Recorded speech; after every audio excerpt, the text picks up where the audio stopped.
This isn't real. What is real? How do you define real?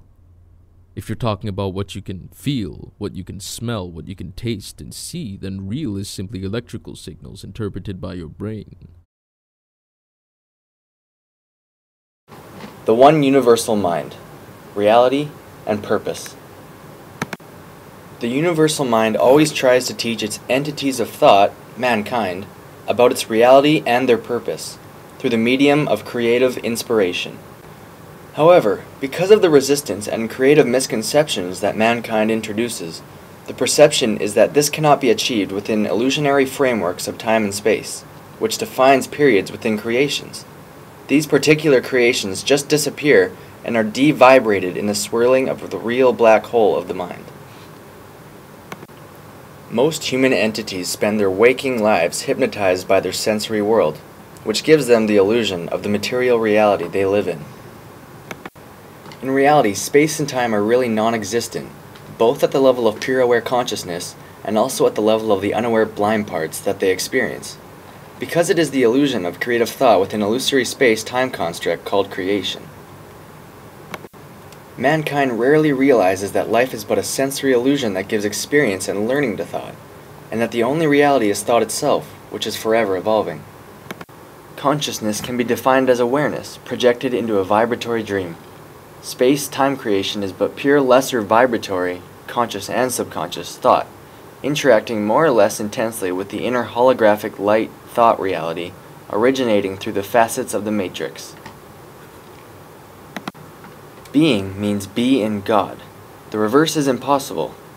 Our purpose in life is being, remembering, and ultimately enjoying the godliness.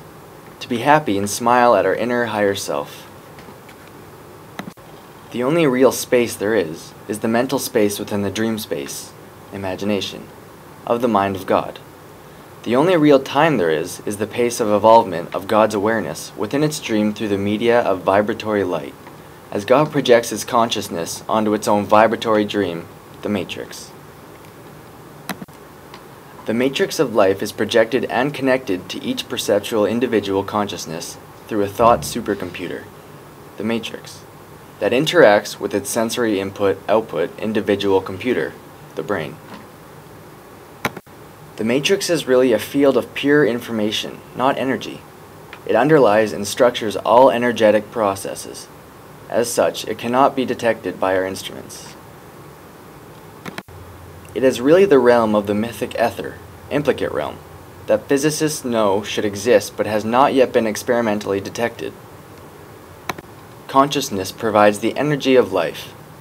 Original consciousness has an unfathomable number of connections to the general thought supercomputer. Each connection will be projected for a perceptual lifetime into a story creation thinking that is a particular character experiencing a particular life, surrounded by particular entities and reality within an illusory space-time holographic virtual reality. The creation and the individual will be given a certain history of linearly coherent perceptual history and a sense of possible, probable futures. All we are is but wonderful holograms of the pure vibratory light, interfacing with creative thought.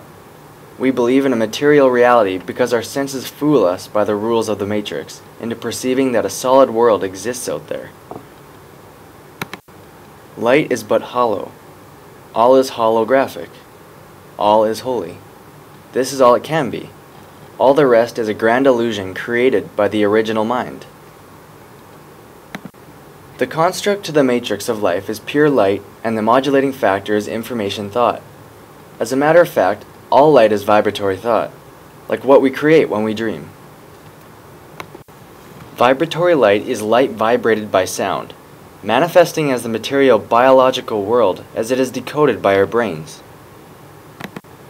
Each connection of original consciousness, awareness, is therefore projected into an individual holographic virtual reality world, which the general thought supercomputer will coordinate with the other connections of awareness thought that interact with the same virtual reality movie, creation. Our universe is composed of extremely restricted awareness consciousnesses. It is considered to be very experimental and dangerous creation, because within its original concept, the degree of induced amnesia is maximum. The intentionally created and forever evolving misconceptions intense, and the degree of very high, closer to original awareness, intervention very rare, often undetected, and few in between, so far. Life is but the eternal original awareness consciousness, experiencing the temporal realm for learning purposes. Each grouping of connections, perceptual consciousnesses, that connect to a shared general story will define a separate universe creation. Many operate within visual space-time realities, of many models and creative dimensions. Others operate within other sensory realms, or even as a pure abstract thought. Original awareness is the one that fashions all these multiple systems of creation. It is totally unlimited in scope of intelligence and potential awareness. Only through tremendous restriction of its awareness, intelligence, and capabilities will it be able to experience surprises that result from its parts, returning to a state of total realization of being original awareness. This is the only evolution that really is and operates. The return of the parts of the is, children, to the is, original father-mother. This is the impetus, direction, and creative force of the universe. Anything that impedes this natural flow must ultimately be intervened upon. The Matrix is everywhere. It's all around us. Here, even in this room. You can see it out of your window or on your television. You feel it when you go to work, or go to church, or pay your taxes.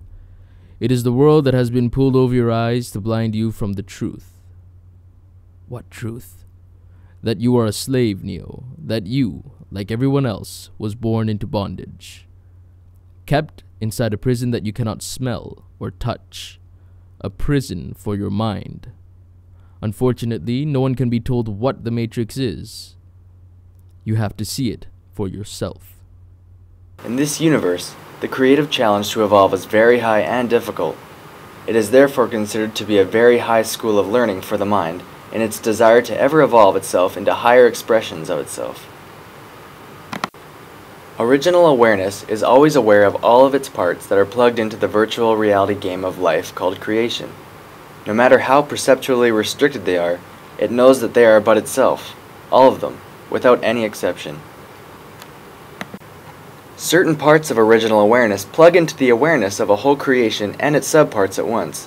The subparts hence become direct children of their awareness consciousness and can therefore be considered to have either passive role, witnessing and monitoring, and or often active creational input, intervention, at the level of whole creation.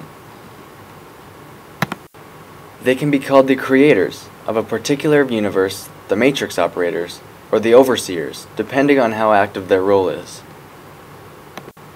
Higher unrestricted parts of the original awareness that plug into the groupings of creations operate under an umbrella of similar operational rules and therefore become creators of a grouping of universes.